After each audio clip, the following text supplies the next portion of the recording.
Okay, greetings everybody, and welcome to the Mojave Roadhouse. This is our first inaugural edition. I'm probably going to screw things up left, right, and center, but bear with me. We'll walk through it. I'll be the host, John Grasson, and we are bringing in M.L. Berman, or Behrman, I should say, who is very knowledgeable about the Mojave Sandman. He'll be going through all the histories and who's and the whats and what have yous. Um, this is, like I said earlier, our first show, so I'd like to welcome you to like and share our page. Try to spread it out as much as you can. If you like the show, please let us know. We'll be having comments later on where you guys could ask some questions, and we'll go through a bunch of stuff. Right now, what I'd like to do is to bring Mike into the show. He is coming on. There he is. Hi, Mike. Can you hear me? I can. Awesome. So we are Mike and I have known each other for, well, according to Facebook, 5 years now. Um, we've been involved in quite a few things that is desert related. Mike is more into the mysteries. He's the curator of the Mojave Mysteries on the YouTube channel, and he's a pretty good guy. He knows a lot of stuff. So, without further ado, Mr. Behrman, please tell us what you know. I assume we're going to talk about the Sandman, so that's Yes, what we'll sir. cover, right? Well, the Sandman is a nickname given, one of many nicknames given to a phenomenon that's been reported in the Mojave in the desert for over 1,000 years, going back to Native American times.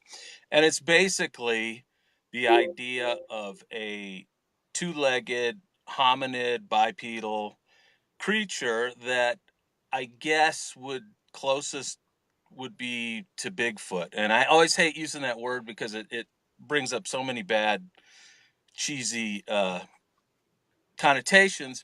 But that's a modern term. Depending on the era that you look at the stories and reports from, it's called the Sandman.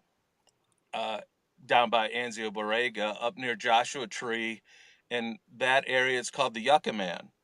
Over the hill, I'm actually just out near Giant Rock.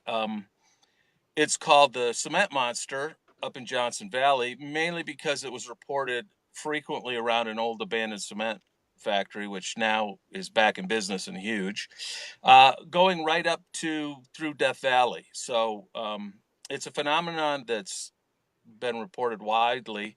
Like I say, modern accounts. I've got lots. If you go to my YouTube channel, you'll see I've done episodes on articles I found going back to the 1880s of the same type phenomenon. They would term it a prehistoric monster. My favorite term is the "what is it?" Uh, and then back to Paiute and Indian legends, where they would call it the elder brother or the man stealer, um, depending on what the interpretation was. And let's start at the way back.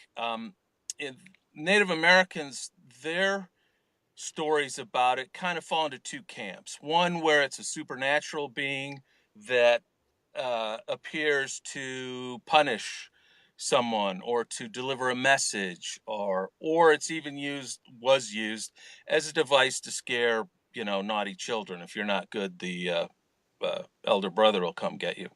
Some of the other aspects of the stories they tell us, it's more a natural animal, something that evolved alongside of them. And as one uh, man said, it doesn't bother us, so we don't bother it.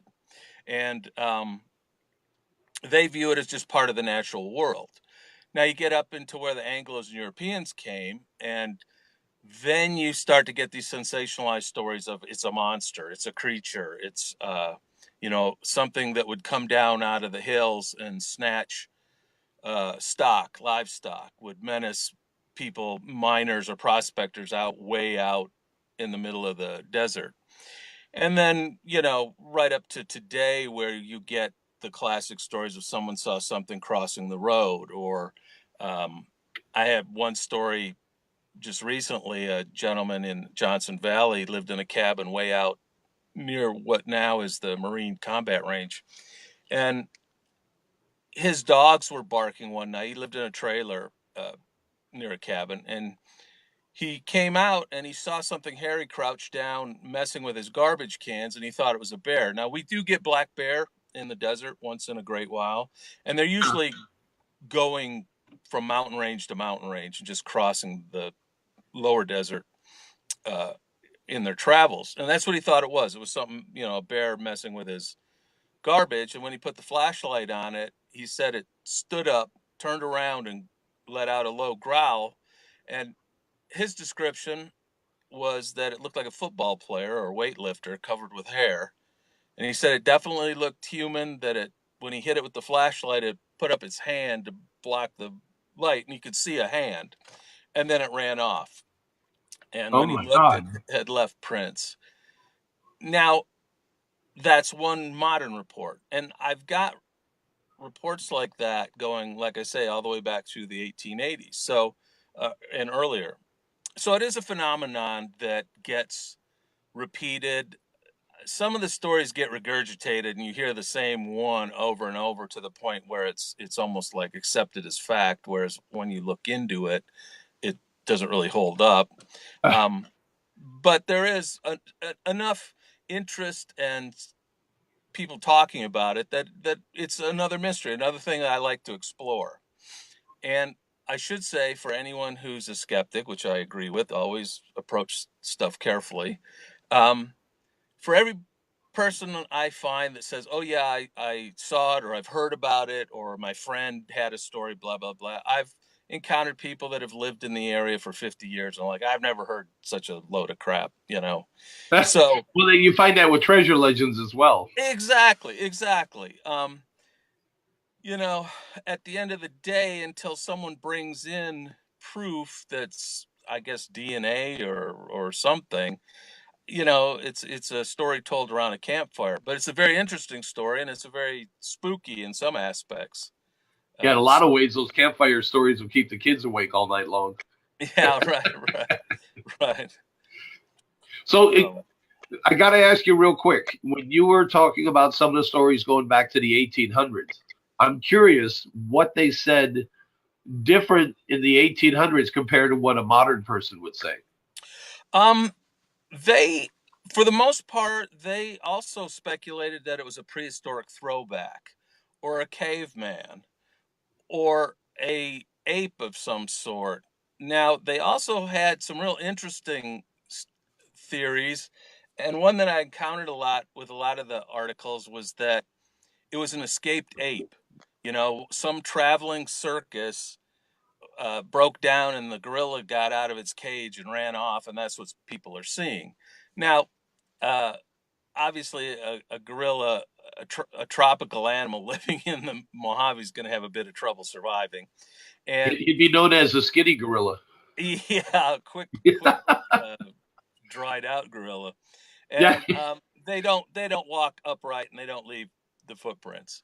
Uh, so there was that type of speculation, but then also, as today, a lot of the people in the articles go, "Well, I think this story came out of a prospector's whiskey bottle," or yeah. someone spent too much time out in the sun alone. And but then if you actually read some of the accounts from these guys, they're not, if you're going to make something up and come up with a sensational story, it should be that. It ran into camp and tore up my stuff, and then I chased it around and whatever. But a Ate all lot the of bacon. it's just, I found footprints in the middle of nowhere, or I glimpsed this thing uh, off in the distance that when I looked at it with binoculars, it was not human, although it walked like a human. So Gotcha.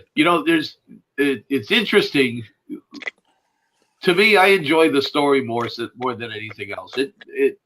I don't know if it necessarily has to be real. You just enjoy the story. Relax. There's a lot of things that we've been told when we were kids that are real or not real, and today everybody wants to harp on. Well, it's not the authentic thing. Who cares? It's a story. Relax. Enjoy the story and move on.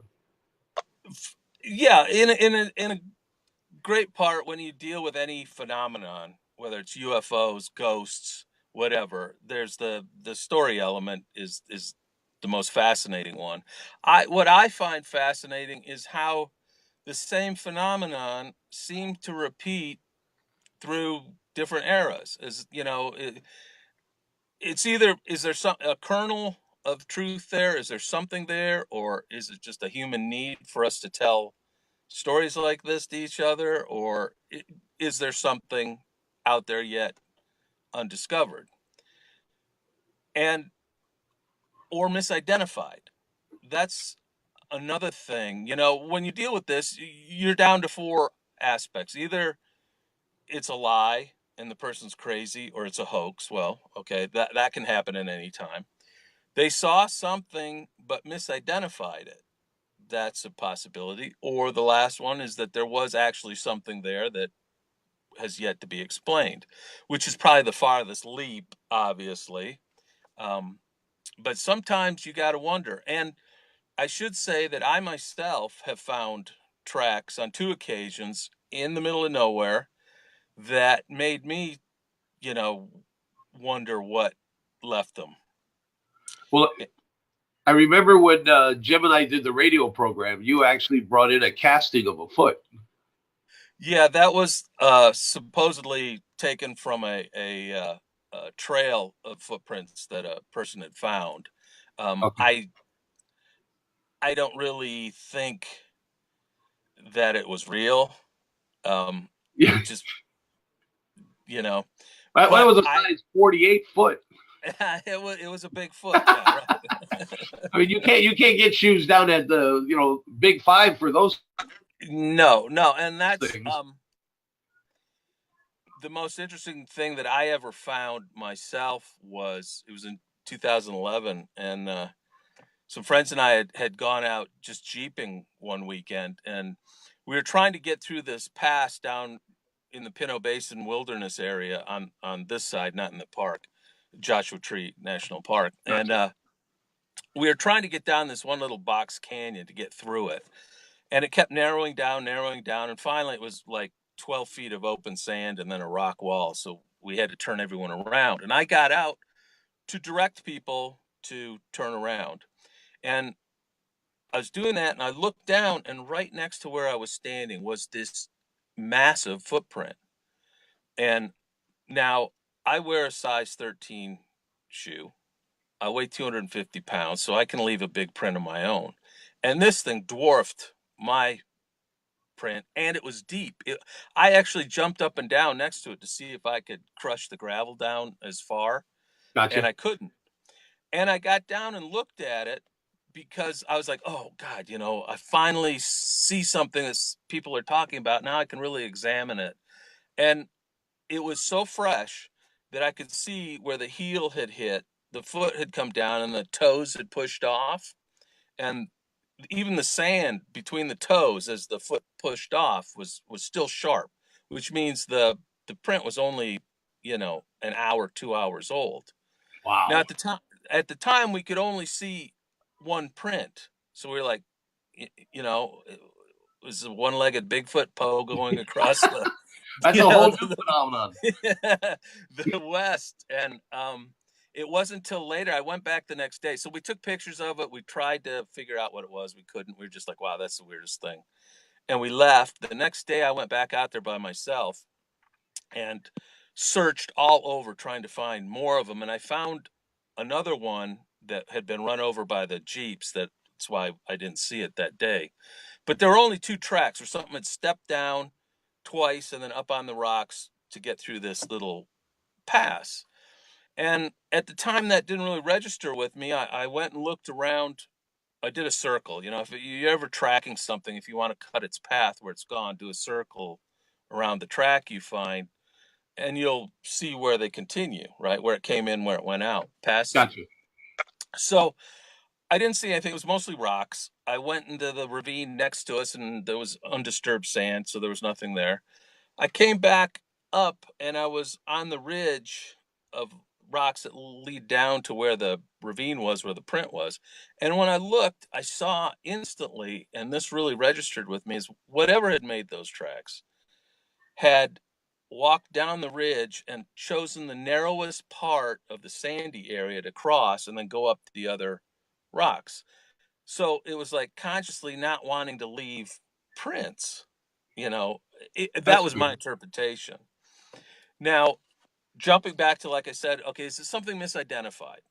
I looked at this thing for, 40 minutes on my hands and knees, trying to see, is like, okay, is it a combination of two things? Did a bear step in its own print, which sometimes they'll do that and it'll elongate the print and make it look like one giant one when you're actually seeing two, a back and a foot, front foot superimposed. Wasn't that. I'm Okay. like, could have something fallen, a foot-shaped rock fallen from the heavens fell and made these two prints?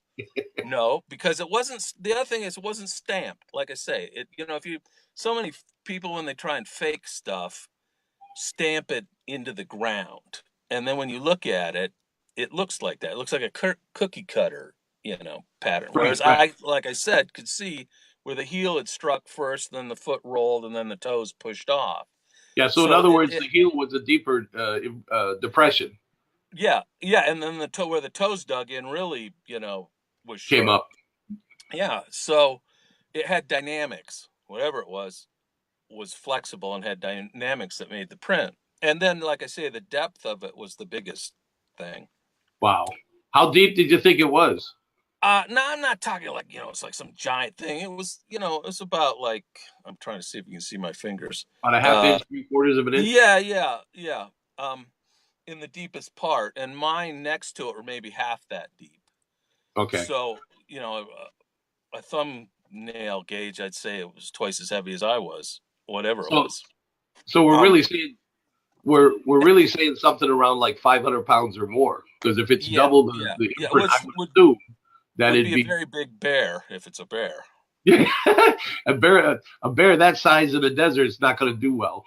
No, no. I think most of the black bears out here are like 200-300 pounds. Yeah. Um, so, yeah, 500 pounder would be up near grizzly range starting.